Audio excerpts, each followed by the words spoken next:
আসসালামু আলাইকুম, welcome to গ্রোবিগার official. আমি স্বাগত আকবর, আপনার ট্রেনার। আজকে তৈরি করব কারিগরি শিক্ষা বোর্ডের লোগো। আমরা লোগোটা দেখতে পাচ্ছি, যেটাতে বেশ কিছু লাইন আছে। সম্পূর্ণ ডিজাইনটা আমরা স্টেপ বাই স্টেপ প্রসেসিং করে বুঝিয়ে দিতেছি। আমাদের লাইনগুলো তৈরি করার জন্য আমরা ব্যবহার করব লাইন সেগমেন্ট টুলস। আমাদের টুলস বার থেকে আমরা লাইন সেগমেন্ট টুলস সিলেক্ট করব। সিলেক্ট করার পর বেসিক্যালি আমরা এখানে একটা ক্লিক করব। ক্লিক করে আমরা লাইনের সাইজটা 1 ইঞ্চিও দিতে পারি, 2 ইঞ্চিও দিতে পারি, কোনো সমস্যা নাই। আমি 2 ইঞ্চি দিলাম, এখান থেকে 2। এবং অ্যালাইন আমরা অ্যাঙ্গেলটা করব 0 ডিগ্রি, দেন ওকে। ওকে করার পর আমাদের লাইন তৈরি হয়েছে, বাট এখানে কোনো কালার নাই। আমরা অপশন থেকে স্ট্রোক কালারটা অ্যাড করে দিলাম। ওকে, স্ট্রোক কালার অ্যাড হয়ে গেলে আমি একটু সাইডে রাখি। এখন আমরা এই লাইনটাকে সিলেক্ট করব। সিলেক্ট করার পর আমরা এটাকে সম্পূর্ণ রোটেট টুলসের মাধ্যমে রোটেট করব। আমরা এখান থেকে রোটেট টুলস সিলেক্ট করছি। সিলেক্ট করার পর আমরা প্রেস করব এন্টার। এন্টার প্রেস করার পর আমরা অ্যাঙ্গেল দিব 6 ডিগ্রি অ্যাঙ্গেল। 6 ডিগ্রি অ্যাঙ্গেল দেওয়ার পর আমরা এখানে প্রিভিউ দিলে দেখতে পাচ্ছি আমাদের লাইনটা অ্যাঙ্গেল হচ্ছে। আমরা এখন কপি করব। দেন আমরা কিবোর্ড থেকে শর্টকাট কমান্ড Ctrl+D প্রেস করব। আমি যতবার ডি প্রেস করব ততবার আমার একটা একটা করে ডুপ্লিকেট হবে। আমি ডুপ্লিকেট করে ম্যাচিং করে নিলাম। সম্পূর্ণ লাইনটুকুকে এখন আমি সিলেক্ট করব। সিলেক্ট করার পর আমরা কালারটাকে আগে ম্যাচিং করে নিচ্ছি। আমার এখানে লাইনের স্ট্রোক সাইজটা অনেক চিকন হয়ে আছে, আমি আর একটু স্ট্রোকটা বাড়াই দিই। ওকে, এই সম্পূর্ণ লাইনগুলোকে আমরা সিলেক্ট করে গ্রুপ করে রাখবো। আমাদের এটা এখন মুভ করলে একটা হয়ে গেছে, একসাথে মুভ হবে। এখন এইটা আমরা করেছি রাউন্ড, কিন্তু লোগোতে চারি সাইডে এটা হালকা সেগমেন্ট করা আছে। আমরা এখানে স্টার টুলসের মাধ্যমে একটা শেপ তৈরি করব। বেসিক্যালি এখানে আমাদের 6টা দরকার। যদি আমাদের 3টা অথবা 4টা থাকে, অ্যারো কির মাধ্যমে আমরা বৃদ্ধি করে নেব 6টা, এবং শিফট প্রেস করে এটাকে আমরা নির্দিষ্ট জায়গা পরিমাণে রাখবো। শিফট প্রেস করলে আমাদের লাইনটা সোজা হয়। দেন এখানে আমাদের কোনো কালার নাই, আমরা যদি ফিল কালার অ্যাড করি তাহলে দেখতে পাচ্ছি এখানে আমাদের স্টার একটা তৈরি হয়েছে, যেটা 6টা কর্নার আছে। এই স্টারের মাঝখানে যে পয়েন্টগুলো আছে অ্যাঙ্কর পয়েন্ট, সেই অ্যাঙ্কর পয়েন্টগুলো আমরা সিলেক্ট করব ডিরেক্ট সিলেকশন টুলসের মাধ্যমে। ডিরেক্ট সিলেকশন টুল সিলেক্ট করব, করার পর আমরা প্রত্যেকটা অ্যাঙ্কর পয়েন্ট একটা ক্লিক করে পরবর্তী অ্যাঙ্কর পয়েন্ট সিলেক্ট করার জন্য শিফট প্রেস করে প্রত্যেকটা অ্যাঙ্কর পয়েন্টে ক্লিক করব। দেন আমাদের এই অ্যাঙ্কর পয়েন্টের পরে রাউন্ড যে অপশনটুকু আছে, এই যে গোল পয়েন্টের উপরে ক্লিক করে আমরা রাউন্ড করে দেব। ফাইনালি আমাদের এই শেপটা এখন ওই ধরনের হয়ে গেছে। আমি সিলেকশন টুল সিলেক্ট করলাম, একবার আমি অ্যালাইনটা করে নেব। যদি আমাদের কোনো জায়গায় কম বেশি থাকে যেন সেটা ক্লিয়ার হয়ে যায়, যার কারণে আমি হরিজন্টাল সেন্টার এবং ভার্টিক্যাল সেন্টার অ্যালাইন করে নিলাম। এখন নিচের যে আমি লাইন সেগমেন্ট তৈরি করেছি এবং উপরে যে শেপ তৈরি করেছি, দুইটাকে একসাথে সিলেক্ট করব। সিলেক্ট করার পর রাইট বাটন ক্লিক করে মেক ক্লিপিং মার্কস। বুঝতে পেরেছি? ওকে, আমরা এখন এটার মাঝখানে একটা বৃত্ত তৈরি করব এলিপস টুলসের মাধ্যমে। এলিপস টুল সিলেক্ট করে আমরা মাঝখানে একটা সেন্টার পয়েন্টে বৃত্ত তৈরি করতেছি। এই বৃত্ততে আমরা দেখতে পাচ্ছি শুধু স্ট্রোক কালার আছে, ফিল কালার নাই। আমরা মাঝখানে ক্লিক করে ফিল কালারটা অ্যাড করে দিলাম। এখন যদি চাই আমরা এই দুইটাকে সিলেক্ট করে আবারও অ্যালাইন করে নিতে পারি, যদি আমাদের কম বেশি থেকে থাকে। ওকে, ফাইনালি আমার এই মাঝখানে কিছু লেখা অ্যাড করতে হবে এবং কিছু ডিজাইন অ্যাড করতে হবে। আমরা এই মাঝখান শেপটাকে সিলেক্ট করব এবং কপি করব, এডিট কপি, এবং পেস্ট করব, paste in font, control F. আমরা শিফট এবং অল্টার প্রেস করে লাইনটাকে ছোট করে নেব। আমরা শিফট এবং অল্টার প্রেস করে লাইনটাকে ছোট করে নেব। দেন এই লাইনটাকে আমরা নিচে নিয়ে আসি, এটাতে আমরা এখন লিখব। সো লেখার জন্য আমরা ব্যবহার করব টাইপ অনে পাথ টুলস। সো আমি টেক্সট থেকে type on path tools select করে নিলাম। সিলেক্ট করার পর এই পাতের উপরে আমরা ক্লিক করব। সো পাতের উপর ক্লিক করলে আমাদের কিছু লেখা চলে আসছে, আমাদের ফন্ট চেঞ্জ করতে হবে এখন। সো আমরা এখান থেকে ফন্ট চেঞ্জ করলাম, শুটনি এমজে। শুটনি এমজে আমরা বোল্ড সিলেক্ট করে নিলাম। এখন আমাদের বিজয়টাকে চেঞ্জ করে নিব, আমরা বিজয় ক্লাসিক করে নিচ্ছি বাংলা লেখার জন্য, বিজয় ক্লাসিক। দেন আমরা এখানে লিখতেছি কারিগরি বোর্ড। ওকে, সো আমরা সিলেকশন টুল সিলেক্ট করবো আবারও। করার পর আমাদের এখানে জুম যদি করি তাহলে দেখতে পাচ্ছি 3টা লাইন আছে, আমাদের লেখার সাথে 3টা লাইন আছে। সেই লাইনগুলোকে আমরা সিলেক্ট করে নির্দিষ্ট জায়গা মতো নিয়ে যাব। দেন আমাদের লেফট এবং রাইট সেন্টার করব। আমাদের যে রাউন্ডটা আছে সে রাউন্ডটার কিন্তু একটা সেন্টার আছে, তো আমরা লেফট এবং রাইট সেন্টার সিলেক্ট করছি। দেন আমাদের প্যারাগ্রাফ থেকে আমরা সেন্টার অ্যালাইন করে নেব। এখন এই লেখাটাকে আমরা আবারও ডুপ্লিকেট করব, অল্টার প্রেস করে ডুপ্লিকেট করে নিলাম। এখানে আমরা টাইপ টুলসের মাধ্যমে আবারও এডিট করতে পারবো। ডাবল ক্লিক করে এখানে আমরা লিখলাম বাংলাদেশ। সো বেসিক্যালি আমার কারিগরি শিক্ষা বোর্ড থাকবে উপরে এবং বাংলাদেশ থাকবে নিচে। সো আমি এটাকে সিলেক্ট করে মাঝখানের দিকে ড্র্যাগ করে রেখে দিলাম।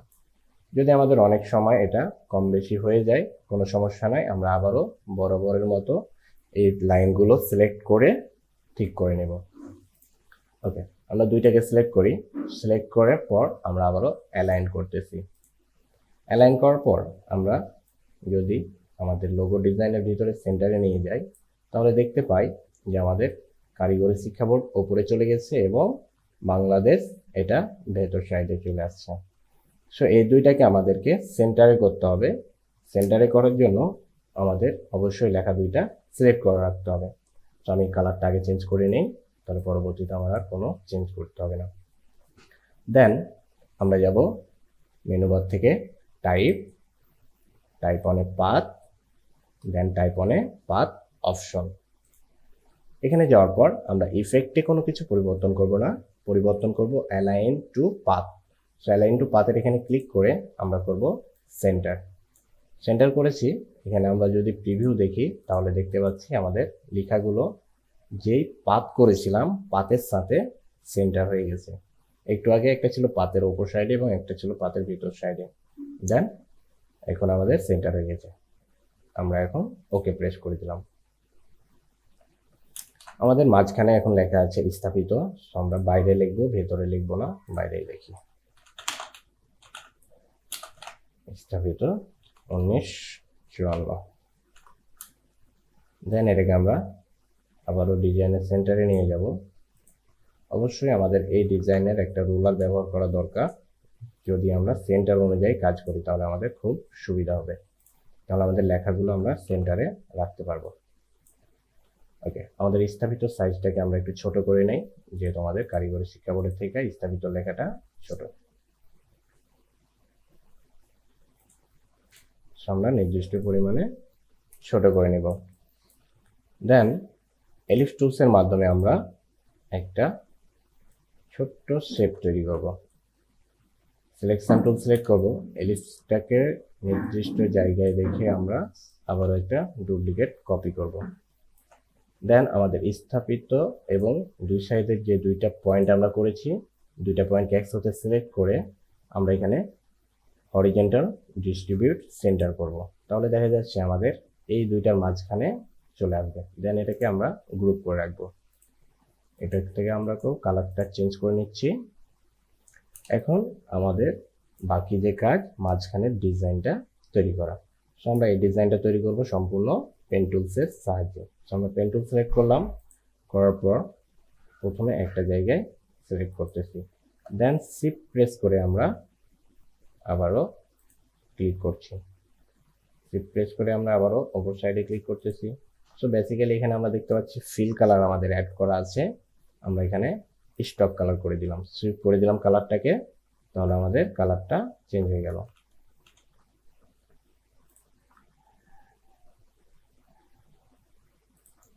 দেন শিফট প্রেস করে আমরা প্রত্যেকটা অ্যাঙ্কর পয়েন্ট অ্যাড করব, তাহলে আমাদের কাজটা কোনো সাইডে বাঁকা হবে না, অ্যাঙ্গেল হবে না, আমাদের কাজটা সেন্টার হবে। আমরা যদি শিফট প্রেস না করে করি তাহলে আমাদের কাজটা কিন্তু অনেকটাই বাঁকা হয়ে যেতে পারে।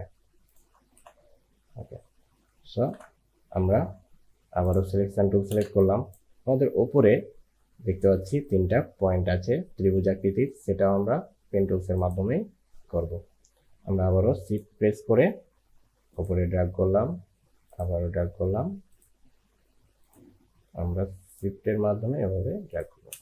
সো বেসিক্যালি আমরা দেখতে পাচ্ছি এটা একটু ছোট হয়েছে, আমরা শিফটের মাধ্যমে সম্পূর্ণ ইজিভাবে বড় করে নেব। এবং আমাদের এই যে শেপ কালারটা আছে এটাতে ফিল কালার অ্যাড করব। সো আমরা এখান থেকে ফিল কালার সাদা করে রাখবো এবং এটাকে অ্যারেঞ্জের মাধ্যমে ব্রিং টু ফন্ট করব, অ্যারেঞ্জ ব্রিং টু ফন্ট। তাহলে আমাদের যে অল্প অংশ জায়গা দেখা যাচ্ছিল সেটা আর দেখা যাবে না। তো ফাইনালি আমাদের এখন ভিতরে বেশ কিছু কাজ আছে, সেগুলো আমরা করব। আমাদের এই লেখাগুলোতে ডিস্টার্ব করতেছে, আমরা এগুলোকে একটু লক করে রাখি, অবজেক্ট লক। আর কোনোটা ডিস্টার্ব করতেছে, যেগুলো আমাদের ডিস্টার্ব করে সেগুলোকে আমরা লক করে রাখতেছি।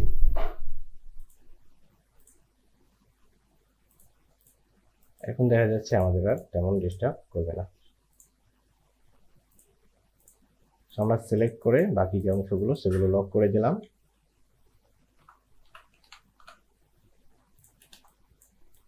আমাদের মাঝখানের সেটগুলো তৈরি করার জন্য আমরা রেক্ট্যাঙ্গুলার টুল সিলেক্ট করব, জুম করে আমরা এটাকে ডুপ্লিকেট করব, কন্ট্রোল ডি প্রেস করে আরেকটা করে নেব। দেন এটুকু আমাদের হয়ে গেছে। পরবর্তীতে আমাদের এখানে দুইটা সেম ভাবে আমরা রেক্ট্যাঙ্গুলার মাধ্যমে করে নিব এবং এখানে আমাদের স্টক কালার নেই, আমাদের ফিল কালার আছে, আমরা ফিল চেঞ্জ করে নিলাম সুইপ করে। ওকে, বেসিক্যালি এখানে আমাদের একটা লম্বা পাইপের মতো করা আছে, সেটা আমরা রেক্ট্যাঙ্গুলার টুলসের মাধ্যমে আবার করব।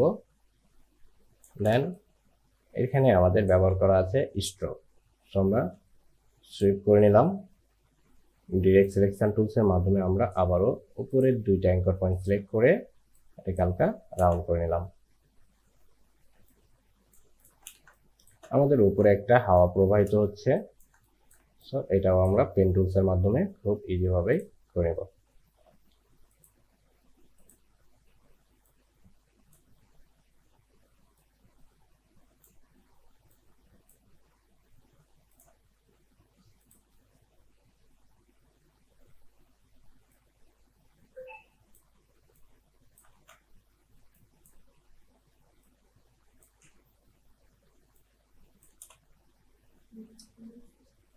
ফাইনালি এটা আমাদের স্টক আছে, আমরা এটাকে সুইপ করে ফিল কালার করে নেব। সো আমি এটাকে নির্দিষ্ট জায়গা পরিমাণে রেখে দেব। এখন আমরা যেই অপশনগুলো লক করে রেখেছি সেগুলোকে আনলক করব। তো তার পূর্বে আমাদের যেই ডিজাইনটা করেছি এই ডিজাইনটাকে গ্রুপ করে নিই। দেন আমাদের যেগুলো আনলক করা আছে, লক করা আছে, সেগুলোকে আমরা আনলক করব, আনলক অল। দেন আমাদের ডিজাইনের সম্পূর্ণ সিলেক্ট করে আমরা align horizontal, align centre select করব, দেন গ্রুপ। আমাদের ডিজাইন হয়ে গেছে। আপনারা ট্রাই করবেন, বাসায় প্র্যাকটিস করবেন। তো এই ছিল আজকের ভিডিও, আশা করি ভিডিওটি ভালো লেগেছে। যদি ভিডিওটি ভালো লাগে তাহলে অবশ্যই একটি লাইক করবেন, কমেন্ট করবেন আর শেয়ার করতে ভুলবেন না। দেখা হচ্ছে পরবর্তী কোনো ভিডিওতে। সবাই ভালো থাকবেন, সুস্থ থাকবেন। আমার জন্য দোয়া করবেন। আল্লাহ হাফেজ।